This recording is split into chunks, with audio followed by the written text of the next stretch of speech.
is that significant sleep disruption like this can have impacts on appetite.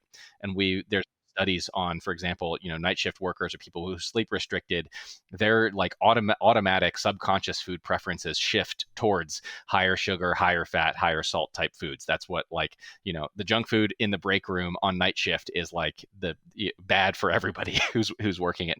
Being aware of that can help you avoid it. Planning for that can help you avoid it.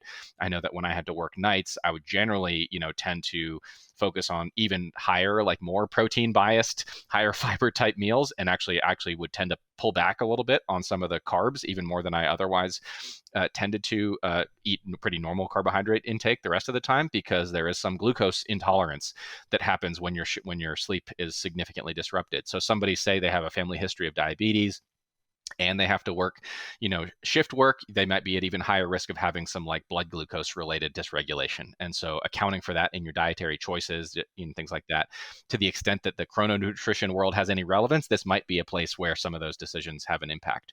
The other thing is blood pressure regulation can get thrown way off with sleep restriction and erratic sleep. And so that would be a situation where, I would actually be monitoring my blood pressure maybe a little bit more frequently than just like checking it twice a year like I do for myself. Nowadays I might keep a closer eye on that. So those are just a couple examples of things where there can be health impacts of this. There are certainly plenty more. It can impact your testosterone levels and various other things, and those may or may not ultimately lead to signs or symptoms or complications.